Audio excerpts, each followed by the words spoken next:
నమస్కారం, ఎల్ఆర్టీ న్యూస్కి స్వాగతం. బులెటిన్లో ముందుగా హెడ్లైన్స్. పలు అభివృద్ధి కార్యక్రమాల్లో పాల్గొన్న కేంద్ర హోంశాఖ సహాయక మంత్రి బండి సంజయ్. బ్రిడ్జి నిర్మాణ పనులు త్వరితగతిన పూర్తి చేయాలని నిరసన. రాజన్న ఆలయ పరిసర ప్రాంతాలను ఆకస్మిక తనిఖీ చేసిన ఈవో వినోద్ రెడ్డి. లాడ్జీ హోటళ్లలో అసాంఘిక కార్యకలాపాలకు పాల్పడితే కఠిన చర్యలు తప్పవన్న సిఐ వీరప్రసాద్. ఈ నెల 16న సిరిసిల్ల జిల్లా కేంద్రంలో జరిగే సిపిఎం జిల్లా విశ్వసభ సమావేశాన్ని విజయవంతం చేయాలని సిపిఎం పార్టీ కన్వీనర్ గురజాల శ్రీధర్ పేర్కొన్నారు. రాజన్న సిరిసిల్ల జిల్లా బోయిన్పల్లి మండలం రత్నంపేట గ్రామంలో అమాలి కార్మికులతో విస్తృతస్థాయి సమావేశ పోస్టర్ను ఆవిష్కరించారు. ఈ సందర్భంగా వారు మాట్లాడుతూ సమావేశానికి సిపిఐఎం పార్టీ తెలంగాణ రాష్ట్ర కార్యదర్శి కామ్రేడ్ జాన్ వెస్లీ హాజరవుతున్నట్లు తెలిపారు. కావున జిల్లాలోని బీడీ కార్మికులు, కర్షకులు, ఉపాధి హామీ కూలీలు, వ్యవసాయ కూలీలు, అమాలి భవన నిర్మాణ కార్మికులు పెద్ద ఎత్తున పాల్గొనాలని కోరారు. ఈ కార్యక్రమంలో అమాలి కార్మికులు పాల్గొన్నారు. ఉదయం 11 గంటలకు రాజన్న సిరిసిల్ల జిల్లా కేంద్రంలో కొత్త బస్టాండ్కి ఎదురుగా అంబాభవాని ఫంక్షన్ హాల్లో సిపిఎం పార్టీ తెలంగాణ రాష్ట్ర రథసారథి కామ్రేడ్ జాన్ వెస్లీ గారు విచ్చేస్తున్న సందర్భంలో ఒక కార్మిక వర్గం పార్టీగా, కర్షకుల పార్టీగా, శ్రామికుల పార్టీగా, శ్రమజీవుల పార్టీగా నిరంతరం ఈ రంగాల కోసం కొట్లాడే పార్టీ ఏదైనా ఉన్నది అంటే శ్రమజీవుల హక్కుల కోసం, అమాలి హక్కుల కోసం, మహిళా బీడీ కార్మికుల కోసం, ఇలా ఏ రంగం చూసుకున్నా కష్టజీవుల కోసం కొట్లాడే పార్టీ ఏదైనా ఉన్నదంటే కేవలం భారత కమ్యూనిస్టు పార్టీ సిపిఎం పార్టీగానే చెప్పుకోవాలి. అటువంటి సిపిఎం పార్టీ నిరంతరం ప్రజల కోసం కొట్లాడుతున్న పార్టీ కాబట్టి రేపు తెలంగాణ రాష్ట్ర సిపిఎం పార్టీ రథసారథి కామ్రేడ్ జాన్ వెస్లీ గారు మన రాజన్న సిరిసిల్ల జిల్లాకు మొట్టమొదటిసారిగా విచ్చేస్తున్న సందర్భంలో ఈ బోయినపల్లి మండలం నుంచి అన్ని రంగాల కార్మికులు, భవన నిర్మాణ కార్మికులు, అమాలి కార్మికులు, గ్రామ పంచాయతీ కార్మికులు, సన్నకారు చిన్నకారు రైతులు, ఇట్లా శ్రమను నమ్ముకున్న కూలీలు, శ్రామికులు ఎవరైతే ఉన్నారో కార్మిక వర్గం పార్టీని ఆదరించవలసిన అవసరం ఎంతైనా ఉంది, కాపాడుకోవాల్సిన అవసరం ఎంతైనా ఉంది.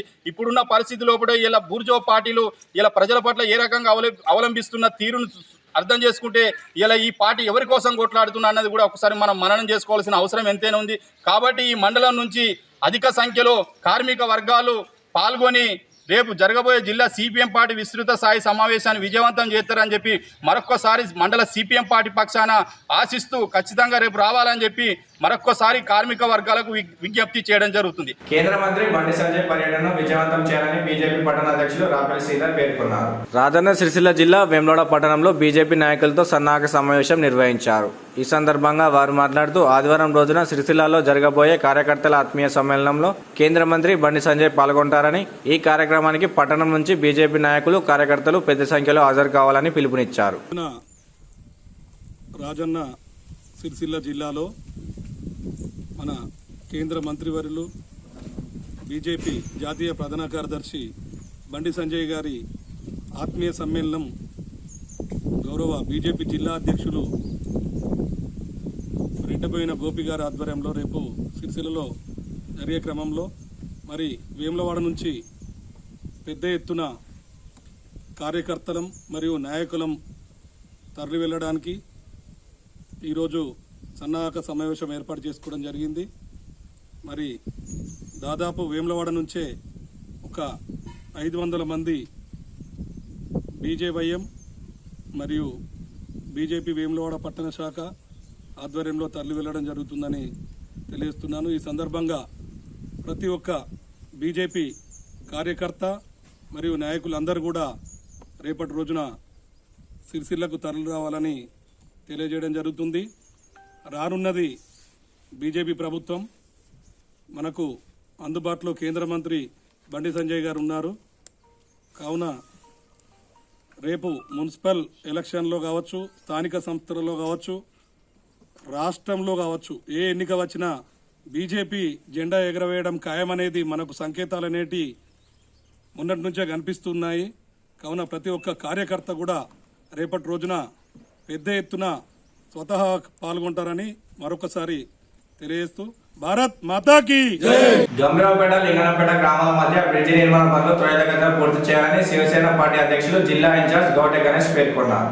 గంభీరావుపేట మండలంలోని లింగనపేట, గంభీరావుపేట మధ్యలో హై లెవెల్ బ్రిడ్జ్ నిర్మాణ పనులు త్వరితగతిన పూర్తి చేయాలని గ్రేటర్ హైదరాబాద్ శివసేన పార్టీ అధ్యక్షులు రాజన్న సిరిసిల్ల జిల్లా ఇన్ఛార్జ్ డాక్టర్ గౌటే గణేష్ ఆధ్వర్యంలో బ్రిడ్జి వద్ద నిరసన కార్యక్రమం చేపట్టగా అఖిలపక్ష నాయకులు సంఘీభావం తెలిపి దీక్షకు మద్దతు తెలిపారు. ఈ సందర్భంగా శివసేన పార్టీ జిల్లా ఇన్ఛార్జ్ డాక్టర్ గౌటే గణేష్ మాట్లాడుతూ బ్రిడ్జి పనులు ఆగిపోయి సంవత్సరం గడిచినా ఇప్పటి వరకు కనీస పునాదులు పిల్లర్లు వేయలేదని అన్నారు. సిరిసిల్ల నియోజకవర్గంలోని అన్ని మండలాల కంటే గంభీరావుపేట మండలం వెనుకబడి ఉందని తెలిపారు. రాజకీయ నాయకులు వారి ప్రయోజనాల కోసం మండలంలోని సమస్యల మీద నిర్లక్ష్యంగా వ్యవహరిస్తున్నారని అన్నారు. రానున్న వర్షాకాలం నేపథ్యంలో వెంటనే బ్రిడ్జి పనులను ప్రారంభించాలని డిమాండ్ చేశారు. ఈ కార్యక్రమంలో రాచర్ల రాజుపంతులు, ప్రజాబంధు పార్టీ జిల్లా అధ్యక్షులు దోసల చంద్రం, బీజేపీ రాష్ట్ర నాయకులు కొక్కు దేవేందర్ యాదవ్, బీజేవైఎం జిల్లా అధ్యక్షులు పరశురాములు గౌడ్, మాజీ సర్పంచ్ ఆలెపు సత్యం, బీజేపీ మండల ప్రధాన కార్యదర్శి కృష్ణకాంత్ యాదవ్, దేవేందర్, కొత్తపల్లి గ్రామస్తులు, మహిళలు పాల్గొన్నారు. దయచేసి మీరు నిలదీయండి ప్రభుత్వాన్ని. మేము 15 కోట్లు మంజూరు చేసినాం, ఇప్పుడు 11 కోట్లే అయిందని చెప్పి అడగండి. ప్రభుత్వం ద్వారా మీ ప్రశ్నకు సమాధానం రాబట్టండి. ప్రభుత్వంలో ఉన్న పెద్దలు కేకే మహేందర్ రెడ్డి గారు మరియు ఆది శ్రీనివాస్ గారు, మాకు ప్రభుత్వాలతోటి పార్టీలతో సంబంధం లేదండి. ఇది ప్రభుత్వం ప్రైవేటు కాకుండా, ప్రభుత్వం అని కాకుండా, పార్టీలను కాకుండా, పార్టీలకు అతీతంగా మేము డిమాండ్ చేయడం జరుగుతుంది. ఇది తప్పకుండా అసెంబ్లీలో చర్చ జరగాలి. మాకు న్యాయంగా ఈ బ్రిడ్జి నిర్మాణం తొందరగా కావాలి. గంభీరావుపేట మండల కేంద్రంలో మన శివసేన పార్టీ మన రాజన్న సిరిసిల్ల జిల్లా ఇన్ఛార్జి కంటెస్టెడ్ ఎమ్మెల్యేగా చేసినటువంటి గౌట గణేష్ గారి ఆధ్వర్యంలో ఈరోజు మన గంభీరావుపేట బ్రిడ్జి నిర్మాణం చేపట్టాలని నిరాహార దీక్షకు పిలుపునియడం అనేది చాలా సంతోషకరమైన విషయము. ఈ బ్రిడ్జి నిర్మాణంలో ప్రతి ఒక్కరికి దీనికి సంబంధం ఉన్నా కానీ ఎవరు కూడా ప్రతి ఒక్క రాజకీయ నాయకులు కూడా స్పందించలేని పరిస్థితి. గతంలో బ్రిడ్జి గులగొట్టక ముందు కూడా నేను బ్రిడ్జిని గులగొట్టొద్దని ఎన్నిసార్లు చెప్పినా కానీ అప్పుడున్నటువంటి స్థానిక మంత్రి ఈ బ్రిడ్జి మాత్రం కాదని నేను ఇండియా ప్రజాబంధు పార్టీ తరఫున ప్రభుత్వాన్ని నేను డిమాండ్ చేయడం జరుగుతుంది. నిధులు కూడా ఎక్కువ మంజూరు చేసి ఈ యొక్క ప్రజలందరికీ కనిపిపోయే విధంగా హై లెవెల్ బ్రిడ్జిని తొందరలో చేపట్టని ఎడల భవిష్యత్ కార్యాచరణ అతి త్వరలో ఈ యొక్క ఉద్యమాన్ని మనము సచివాలయం వరకు కూడా పాదయాత్ర ద్వారా గణేష్ అన్న ఆధ్వర్యంలో గంభీరావుపేటలో ఉన్నటువంటి మండలంలో ప్రతి ఒక్క ఇంటి గడపకు ఒక్కరి చొప్పున మేము సచివాలయాన్ని కూడా ముట్టడిస్తామని ఇండియా ప్రజాబంధు పార్టీ తరఫున డిమాండ్ చేయడం జరుగుతుంది. ఈరోజు అఖిలపక్షం ఆధ్వర్యంలో ఈ లింగపేట గంభీరావుపేట ఉన్నటువంటి మధ్యలో ఉన్నటువంటి వాక్ కోసం అఖిలపక్షం ఆధ్వర్యంలో అందరం కూడా ధర్నా చేయడం జరిగింది. దీనికి సంపూర్ణంగా బీజేపీ, టీఆర్ఎస్, మన పార్టీ అంటే పార్టీలకు అతీతంగా పరిస్థితి. మన తెలంగాణ రాష్ట్రం సాధించుకున్న తర్వాత మన సమస్యలు మనమే సాధించుకుంటామని చెప్పి, మన సమస్యలు మనమే పరిష్కరించుకుంటామని చెప్పి మన రాష్ట్రాన్ని సాధించుకుంటే వచ్చినటువంటి రాష్ట్రంలో మనం ఈరోజు ఇంతమందిని ఇక్కడ ధర్నా చేయడం పరిస్థితి. ఈ మండు టెండలో ఇంతమంది ఇక్కడ రావడం అనేది ఏదైతే ఉందో ఇది చాలా శుభపరిణామం. ఎందుకంటే ఈ యొక్క బ్రిడ్జి కోసం ఇంతమంది రావడం మనందరం కూడా దీనికి అందరం కూడా సంతోషపడాల్సిన అవసరం ఉందని చెప్పి నేను తెలియజేసుకుంటున్నాను. జగిత్యాల జిల్లా కొడిమేల మండలం గూడూరు ప్రభుత్వ పాఠశాలకు పూర్వ విద్యార్థులు 1,06,000 రూపాయలతో వాటర్ ప్యూరిఫైయర్, ఫ్రిడ్జ్, సీసీ కెమెరాలు ఏర్పాటు చేశారు. మరో పూర్వ విద్యార్థి అజయ్ రెడ్డి వారి తండ్రి మాజీ ఎంపీటీసీ రాఘవరెడ్డి స్మారకార్థం 10వ తరగతి విద్యార్థులకు ప్యాడ్, పెన్నులు పంపించేశారు. గుంతలమయంగా ఉన్న స్కూల్ గ్రౌండ్ ను మట్టిని పోయించి చదును చేయించి పిల్లలు ఆడుకునేలా తీర్చిదిద్దారు. ఈ సందర్భంగా పూర్వ విద్యార్థులు మాట్లాడుతూ, మేము చదువుకున్న బడికి మంచి చేసి మా ఊరి పిల్లలకు మంచి చదువు లభిస్తే భవిష్యత్తులో వారు ఉన్నత లక్ష్యాలు అందుకొని మా ఊరికి, బడికి మంచి పేరు తెస్తారని, వాళ్ళు కూడా ఎదిగి 10 మందికి చేయూతనిచ్చే స్థాయికి ఎదగాలని కోరుకున్నట్లు తెలిపారు. ఎల్లప్పుడూ బడికి కావాల్సిన ఏర్పాట్లు చేస్తామన్నారు. బడికి చేస్తున్న సేవకు పూర్వ విద్యార్థులను విద్యార్థులు, తల్లిదండ్రులు, గ్రామస్తులు, నాయకులు, ఉపాధ్యాయులు అభినందించారు. ఈ కార్యక్రమంలో పూర్వ విద్యార్థులు అలీం, గణేష్, అజయ్ రెడ్డి, రత్నమాల సతీష్, సింగిల్ విండో చైర్మన్ బండ రవీందర్ రెడ్డి, లింగారెడ్డి, నాగభూషణం రెడ్డి, గ్రామస్తులు పాల్గొన్నారు. రూల్ నెంబర్ 1 కొంచెం లైన్ కట్టండి. ఇప్పుడు 3 నెక్స్ట్. నేను జెడ్పీహెచ్ఎస్ గూడూరు పాఠశాలలో 10వ తరగతి చదువుతున్న విద్యార్థిని. ఈరోజు మా పాఠశాలలో సీసీ కెమెరాస్, డైనింగ్ హాల్లో ఫ్యాన్స్, ఆర్వో ప్లాంట్ ఇనాగ్రేషన్ జరిగింది. ఈ ఇనాగ్రేషన్ జరగడానికి కారణం దాతలు. ఎంతోమంది దాతలు ముందుకొచ్చి మా ఆర్వో ప్లాంట్ని, డైనింగ్ హాల్లో ఫ్యాన్స్ కానివ్వండి, సీసీ కెమెరాలు కానివ్వండి, మా గ్రౌండ్ను కూడా బాగు చేయడం కానివ్వండి, ఇవన్నిటికీ ముందుకు వచ్చిన మా దాతలందరికీ మనస్ఫూర్తిగా కృతజ్ఞతలు తెలియజేసుకుంటున్నాను. అలాగే మా దాతల్లో ఒక దాత వారు మేము 10th ఎగ్జామ్స్, బోర్డ్ ఎగ్జామ్స్ రాయబోతున్నాం కనుక ప్యాడ్, జామెట్రీ బాక్సు, అలాగే ఒక పెన్ కూడా ఇవ్వడం జరిగింది. మేము ఇంతమంది దాతలు మాకు సహాయం చేసినందుకు మేము కూడా మా వంతు కృషి చేసి మంచి రిజల్ట్ను తీసుకొస్తామని కోరుకుంటున్నాం. కోడూరు జిల్లా పరిషత్ ఉన్నత పాఠశాలలో కీర్తిశేషులైన మా నాన్నగారు హనుమల్ల రాఘవరెడ్డి గారి పేరు మీద 10th క్లాస్ పిల్లలకు జామెట్రీ బాక్స్, అలాగే ప్యాడ్స్, స్టేషనరీ ఐటమ్స్ వాళ్ళకు ఇవ్వడం జరిగింది. ఇంకా మా నాన్నగారి పేరు మీద ఈ పూడూరు కానీ ఈ పాఠశాల కానీ ఇంకా ఎన్నెన్నో సేవా కార్యక్రమాలు ముందు ముందు చేస్తానని కోరుకుంటున్నాను. స్కూల్లో మేము 2003-2004లో ఇదే గవర్నమెంట్ స్కూల్లో మేము 10th క్లాస్ పూర్తి చేయడం జరిగింది. దానికోసం అని చెప్పేసి చదువుకున్న బడికి ఏదైనా చేయాలన్న ఒక చిన్న సంకల్పంతో ముందుకు వచ్చి ఏదో ఒక చిన్న పని చేద్దామని మొదలుపెట్టి ఆ తర్వాత స్కూల్ అవసరాలన్నింటినీ తెలుసుకొని స్కూల్లో సీసీ కెమెరాలు and ground, water purifier, RO, commercial water plant, ఒక ఫ్రిడ్జ్, దాంతోపాటుగా స్కూల్ 10th క్లాస్ పిల్లలకి ఇప్పుడు జామెట్రీ బాక్సెస్, ప్యాడ్స్ అండ్ ప్రతి సంవత్సరం ఆటల పోటీలు ఆడిన ప్రతి వాళ్ళకి ప్రైజ్ డిస్ట్రిబ్యూషన్ కానీ స్నాక్ డిస్ట్రిబ్యూషన్ కానీ ఇవన్నీ చేయాలని ప్రతి సంవత్సరం చేసుకుంటూ మేము ముందుకు వస్తున్నాం. దాంట్లో మేము ఒక్కరం కాదు చేసేది, మా ఊరు నుంచి దాదాపుగా 10 నుంచి 15 మంది డోనర్స్ ఉన్నారు. ఆ డోనర్స్ అందరూ మాకు సహకరించి మా ముందుకు తీసుకొచ్చి ఈ ప్రతి కార్యక్రమాన్ని విజయవంతం చేసి గవర్నమెంట్ బడిని మంచి ఉన్నత స్థాయిలోకి తీసుకెళ్లాలని కృషి చేసిన ప్రతి ఒక్కరికి పేరు పేరున ధన్యవాదాలు తెలుపుకుంటున్నాం. అండ్ ఈ అవకాశం ఇచ్చిన అందరికి కూడా థ్యాంక్ యూ సో మచ్ అండి. వేములవాడ రాజన్న ఆలయ పరిసరాల్లో ఉన్న కొబ్బరికాయలు కొట్టే స్థలాల్లో బెల్లం దుకాణాలను ఈవో వినోద్ రెడ్డి ఆకస్మిక తనిఖీ చేశారు. ఈ సందర్భంగా వారికి పలు సూచనలు చేశారు. భక్తుల పట్ల మర్యాదగా మెదులుకోవాలని సూచించారు. బెల్లం నాణ్యతతో పాటు బెల్లం దుకాణం, కొబ్బరికాయలు కొట్టే స్థలాలను పరిశుభ్రంగా ఉంచాలని ఆదేశించారు. ప్రతి ఒక్కరూ ఆలయ ప్రతిష్ట పెంచే విధంగా పనిచేయాలని అన్నారు. వారి వెంట ఈవోలు శ్రవణ్ కుమార్, బ్రహ్మనగరి శ్రీనివాస్, సీనియర్ అసిస్టెంట్ కూరగాయల శ్రీనివాస్, ఆలయ సిబ్బంది ఉన్నారు.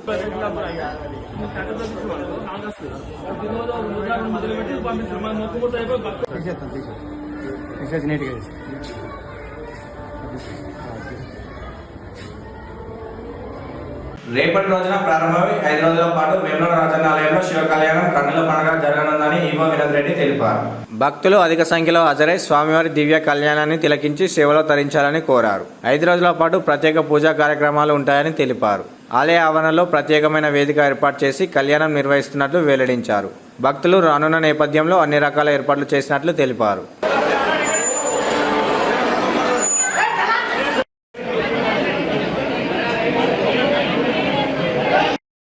శివపార్వతి కళ్యాణోత్సవము ఆదివారం అనగా రేపు 16వ తారీఖు నుండి 20వ తారీఖు వరకు అత్యంత వైభవంగా నిర్వహించడానికి దేవస్థానం పక్షాన అన్ని ఏర్పాట్లు చేయడం జరిగింది.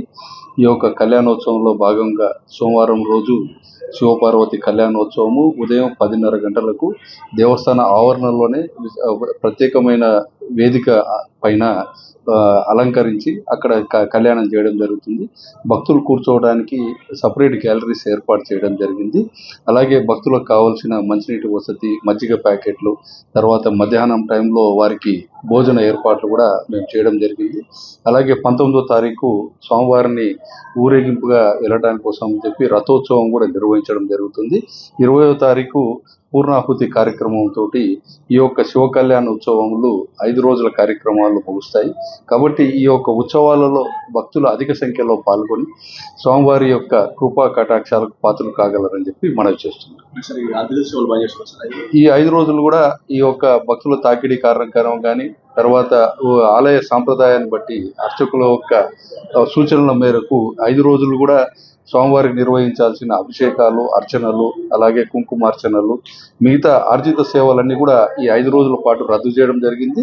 మళ్ళీ 21వ తారీఖు రోజు ఈ యొక్క ఆర్థిక సేవలు పునరుద్ధరించబడతాయని చెప్పి తెలియపరుస్తుంది. చొప్పదండి నియోజకవర్గంలో క్షేత్రస్థాయిలో శనివారం రోజున కేంద్ర మంత్రి బండి సంజయ్ పర్యటించారు. గంగాధర మండలంలో 1,21,00,00,000 రూపాయల వ్యయంతో నిర్మించిన వివిధ సీసీ రోడ్లను పరిశీలించారు. అనంతరం ఉప్పరమల్యాల్లో నిర్మించిన సీసీ రోడ్ను ప్రారంభించారు. తదనంతరం మహాత్మా గాంధీ జాతీయ ఉపాధి హామీ పథకం నిధులతో మల్యాలలోని బలవంతపూర్లో సీసీ రోడ్ను ప్రారంభించారు.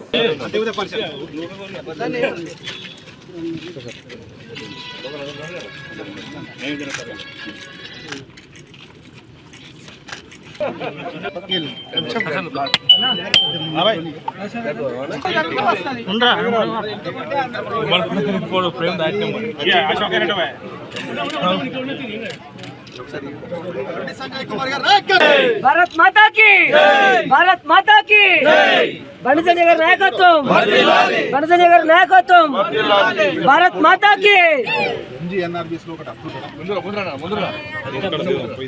కరీంనగర్ జిల్లా కేంద్రంలో బేటీ బచావో బేటీ పడావో కార్యక్రమంలో కేంద్ర మంత్రి బండి సంజయ్ పాల్గొన్నారు. ఈ సందర్భంగా వారు మాట్లాడుతూ బేటీ బచావో బేటీ పడావో అద్భుత ఫలితాలను ఇస్తుందని అన్నారు. అమ్మాయి పుడితే భారం కాదని భరోసాని తెలిపారు. డ్రగ్స్ విక్రయాలు ఆందోళన కలిగిస్తున్నాయని వాటిపై ఉక్కుపాదం మోపాలని అన్నారు. ఈ విషయంలో పోలీసులకు పూర్తి స్వేచ్ఛను ఇవ్వాలని కోరారు.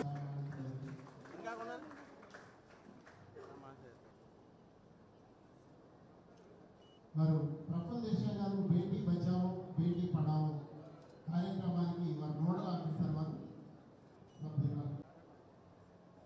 అసిస్టెంట్ జనరల్ మేనేజర్ ఎస్పీ వారిని సత్కరిస్తున్నారు. నైనిక అక్షిత అందరూ నా దగ్గర ఇక్కడ నిలబడి నేను వర్షం పంపిస్తాను.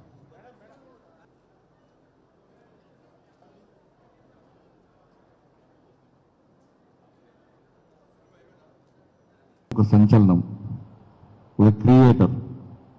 సరే, ఎక్కువ చెప్తే ఇప్పుడు వస్తే వచ్చాను, ఎక్కువ చెప్పుకోలేకపోతున్నాను నేను.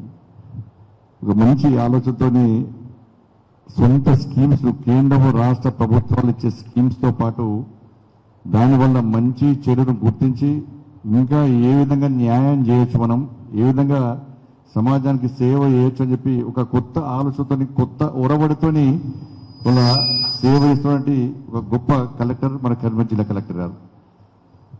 సిపి గారి గురించి నేను విన్నాను, చాలా మంచి ఆఫీసర్, ఒక డైనమిక్ ఆఫీసర్ అని చెప్పండి. కాబట్టి ఇద్దరు ఆఫీసర్లు వాళ్ళ కరీంనగర్ జిల్లాలో మనందరికి సేవ చేయడానికి, సమాజానికి సేవ చేయడానికి, వాళ్ళ విధులు నిర్వర్తించడానికి ఈరోజు వచ్చారు. కాబట్టి తప్పకుండా స్థితిలో వాళ్ళ కేంద్ర ప్రభుత్వం కూడా ముద్రా యోజన ద్వారా ఇంతకుముందు 5 lakhs 10 lakhs లోన్ ఇస్తుంటే ఇప్పుడు 20 lakhs లోన్ ఇచ్చి అమ్మాయిలకు ఉద్యోగం, ఉపాధి కాదు, అమ్మాయిలు కూడా ఇంకా 10 మందికి ఉపాధి కల్పించే స్థాయికి రావాలని చెప్పి ఆలోచనతోని వాళ్ళ ముద్రా స్కీమ్ కూడా ఇలా కేంద్ర ప్రభుత్వం అమలు చేస్తున్నది. ఇట్లా అనేక సంక్షేమ పథకాలను నరేంద్ర మోడీ గారి ప్రభుత్వం ఇవాళ సమాజంలో అమలు చేస్తుంది. కాబట్టి ఇవాళ మహిళల సమాన స్థాయికి తీసుకొచ్చే ప్రయత్నం చేస్తున్నాను. ఇవాళ మహిళల పట్ల చులకనంగా భావించేటువంటి విషయంలో, వేలనగా వివరించే విషయంలో కఠినమైన చర్యలు తీసుకోవడానికి ఇలా చట్టంలో మార్పులు తీసుకొచ్చినటువంటి విషయాన్ని కూడా మనం గుర్తుంచుకోవాల్సిన అవసరం ఉంది. లాడ్జీ హోటల్ కేంద్రంగా అసాంఘిక కార్యకలాపాలకు పాల్పడితే కఠిన చర్యలు తప్పవని వేములవాడ పట్టణ సీఏ వీరప్రసాద్ పేర్కొన్నారు. ఈ సందర్భంగా సీఏ వీరప్రసాద్ మాట్లాడుతూ వేములవాడ పట్టణ కేంద్రంలో అక్షయ లాడ్జీలో వేములవాడ పట్టణానికి చెందిన మల్లె రత్నయ్య అనే వ్యక్తి అక్షయ లాడ్జీ ఓనర్తో కలిసి లాడ్జీలో వ్యభిచారం నిర్వహిస్తుండడంతో తనిఖీలు చేపట్టి వారిని అదుపులోకి తీసుకుని కేసు నమోదు చేసి మల్లె రత్నయ్యను రిమాండ్కి తరలించడం జరిగిందని వేములవాడ పట్టణ ఇన్స్పెక్టర్ వీరప్రసాద్ తెలిపారు. లాడ్జీలలో బస కోసం వచ్చే వారి ఆధార్ కార్డులు, ఇతర ఐడెంటిటీ కార్డులు తప్పకుండా తీసుకోవాలని, లాడ్జీలో సీసీ కెమెరాలు తప్పకుండా ఏర్పాటు చేసుకోవాలని, లేదంటే చట్టపరమైన చర్యలు తీసుకోవాల్సి వస్తుందని హెచ్చరించారు.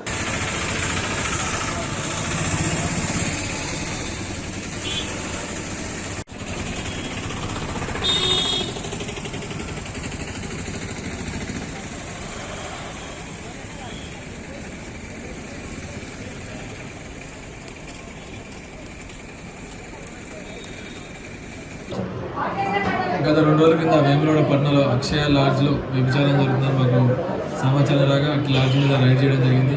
ఆ లాడ్జ్ నిర్వాహకుడు విజయ్తో పాటు ఈ వ్యభిచారం నిర్వహిస్తున్న శ్రీనివాస్ని అదుపులోకి తీసుకోవడం జరిగింది. వాళ్ళ మీద కేసులు కూడా పెట్టడం జరిగింది. బాధితురాలను ఒకళ్ళని రెస్క్యూ చేయడం జరిగింది. రెగ్యులర్గా పీరియాడికల్గా ఈ మన వేములవాడ పట్టణంలో లాడ్జ్ చేసిన అన్ని కూడా మనం తనిఖీలు చేస్తున్నాం.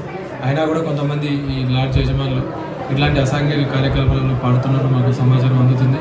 కాబట్టి ఇట్లాంటిది ఏదైనా ఉంటే మాకు సమాచారం ఇచ్చినట్లయితే అటు వ్యక్తుల మీద మేము కఠినమైన చర్యలు తీసుకుంటాం. దయచేసి అందరూ కూడా విధిగా మేము చేసిన సూచనలు పాటించాలని, ఆధార్ కార్డు తీసుకోవడం, వాళ్ళకి సంబంధించిన డీటెయిల్స్ అన్నీ కూడా నమోదు చేయాలని, సీసీ కెమెరాలు సక్రమంగా అన్ని పెట్టుకోవాలని, సక్రమంగా పనిచేసినట్టు చూడాలని కూడా మీ సందర్భంగా తెలియజేస్తాం. ఈ నిబంధనలు ఎవరైనా ఉల్లంఘించినట్లయితే వాళ్ళ మీద చట్ట ప్రకారం మేము చర్యలు తీసుకోవడం జరుగుతుంది. ఇవి నాటి వార్తలు. తిరిగి ప్రసారమయ్యే వార్తల్లో మళ్ళీ కలుసుకుందాం. అందరికి సెలవు. నమస్కారం.